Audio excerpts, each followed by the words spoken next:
Every time I put a post on social media about Philip Lynott of Tin Lizzie, it always elicits quite an emotional response. Um, I knew his late mother, Philomena, very, very well indeed, because for a long time she lived next door to me in Howth after Philip died. Philip was 12. I was 12 when Philip died. He was 36. I am acquainted with one or two other members of the extended Lynott family, not his daughters. I just should clarify, I'm not acquainted with his daughters, but certain other members of the family I do know, and I would always insist on respecting their privacy and their right to know what's being said about them. They're private people, they're not public servants, they're not elected representatives, so they're entitled to their privacy, as indeed am I, not being an elected representative either. So, what I'm going to talk about is simply the public work of Philip Lynott. And I use that name very carefully. The family were always insistent on the fact that their surname, correctly pronounced, was Lynott and not Lynott. And Philip was insistent on the fact that his name was Philip and not Phil. But that doesn't change the fact that everybody knew him as Phil Lynott. So to refer to him as Phil Lynott, I think it was almost almost the stage name that he had. It was never adopted publicly really as a stage name, and if you ever look at the credits of the writing, he always referred to himself at all times as Philip Paris Lynott or Philip Lynott. Another thing that he was clear about was the fact that he did not have one single fan, but that he did have a very big crowd of supporters. He did not use the word fan, he used the word supporter. I like that. I really respect that because it shows his regard for the people who got him. I was 12 when Philip died, and he lived next door to me here in Howth. And I remember, and I will always remember where I was when I found out that Philip had died. And I'm not going to say. I met him once briefly as a child, and he was very nice to me. That's all I'm going to say. Because as I said, both he and his wife lived next door, and indeed they had two children next door to me. I'm not saying anything, of course, that isn't already generally known. I will say this is my own opinion. He occupied one of the loneliest positions that any person in the world can occupy, insofar as he was about 4 decades ahead of his time. And it's only recently, in my 40s, I'm 47 now, and it's only in my 40s that I realised how very, very far ahead of his time Philip Lynott was. He was too far ahead of his time, I think, even for himself. And he didn't realise it himself at the time. And I think that is one of the most tragic losses that arose with Philip Lynott of all. I believe that what he did in the kind of late 1970s days with Tin Lizzie, with the three other who are considered classic members of Tin Lizzie, that is Scott Gorham, Brian Downey and Brian Robertson. I believe those 4 men were groundbreakers. I believe they were giants in culture. I won't limit it just to music or even rock music or hard rock music. I would say culturally that those 4 men really ripped up the rule book, absolutely to the same extent that the Sex Pistols did. It's only, you look back at it now, you listen to their stuff from, you listen to Jailbreak, for example, and you just say, oh my goodness, that was so far ahead of its time. That was so far ahead of its time. Another thing that defined the Lizzies in that time, and particularly Philip, although I won't in any way lessen the impact of those 3 other men, because Lizzie, actually, Tin Lizzie in those days was very much a collaborative of the 4 of them. People don't realise it wasn't the Phil Lynott Roadshow, it was Tin Lizzie. And, the 4 of them created created incredible magic with what they did. I don't think that they were particularly liked by certain movers and shakers within the industry, because they, in their own way, set their own agenda, and the industry doesn't like that.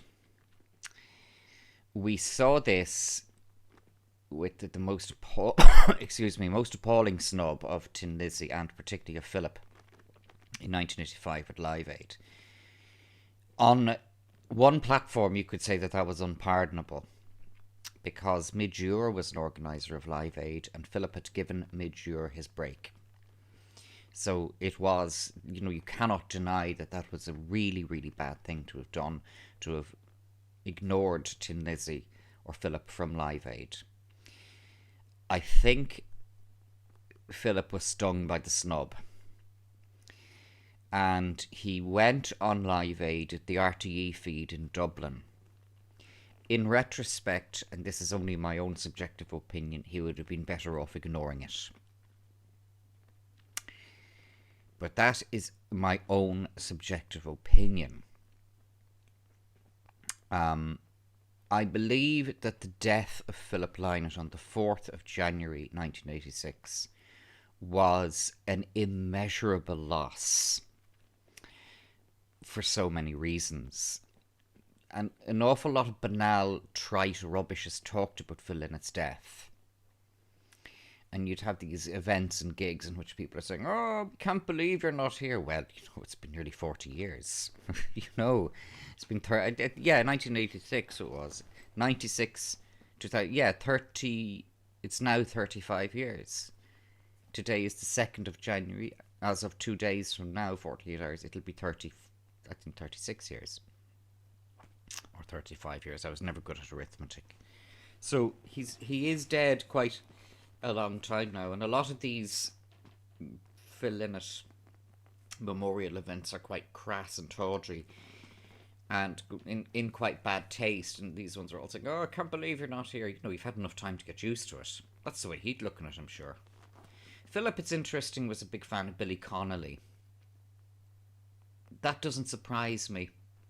He was also a fan of Kenny Everett. That doesn't surprise me. But what Kenny Everett, and another great loss is Kenny Everett. But what Philip and Kenny Everett had in common was they liked messing with and stretching the boundaries of the technology of the medium they were working in. Philip working in music, Kenny Everett working in TV. So you look at Kenny Everett's TV shows, and he was using digital effects, he was using virtual reality, he was using all kinds of funny editing in a very imaginative way, which was years ahead of his time. And this then leads to the bigger thing, and something that a family member, a Lynott family member, and I said not long ago. We were talking together, and I said, and this family member agreed with me, looking at how social media has gone, looking at how digital media has gone, can you just imagine how Philip would be contributing to it now? And both of us got quite emotional at that stage, because we realised how much he missed out on by not being able to get involved in YouTube and BitChute and all of these things that are happening now. Philip would be having a great time with all of that now. It would be totally Philip's, absolutely, it would be completely Philip's angle. Nobody would have stretched the platform more than Philip would have, nor Kenny Everett. Can you imagine Kenny Everett on YouTube? Can you imagine Kenny Everett on YouTube? His character's Cupid Stunt. Kenny really pushed it. Cupid Stunt on the BBC. Oh. But both Kenny and Philip were also part of that circle with Billy Connolly. And as I've already said about Billy Connolly, people don't get how deep and dark Billy Connolly is. You get these ones who say, "Oh, the big yeah, no," and then they inflict their Billy Connolly impression upon us, and just so that we know that this is supposed to be funny, then they laugh at the end to make the rest of us laugh. Billy Connolly described a sketch he did with Kenny Everett once. Kenny was at home and the doorbell goes, and he opens the door. Kenny opens the front door of the house, and there's Billy Connolly saying, "What do you want? What are you doing here?" And Kenny says, "This is my house." "I don't know who you are," says Billy. So Kenny closes the door. Ding dong goes again. And Kenny opens the door. "You again? What are you doing here again?" And Kenny closes the door, and the sketch goes on that way. And Billy Connolly said in an interview that that particular sketch that he did with Kenny Everett made a very, very deep impression on him. And that it's one of the few sketches that Billy Connolly did that he regularly dreams about. And when I heard him say that, I realised that Billy Connolly is a very serious individual. And that comedy and that wit of his, that very dark Glaswegian wit of his in his stand-up, is merely a vessel for him to portray much more serious things. The same with Kenny Everett, and of course the same with Phil Lynott. And it's difficult to describe the extent of the loss to so much that Phil Lynott's death brought. And how that very, very innovative and large-thinking man, Phil Lynott, that's such a creative individual, such an open-minded and flexible and, thoughtful individual, that he died at 36 was objectively such a loss. People talk about him and the drugs, they make these scurrilous remarks about him taking drugs. He didn't die of a drug overdose. He died of pneumonia. I mean, what I'm saying now is information you can just get off Google.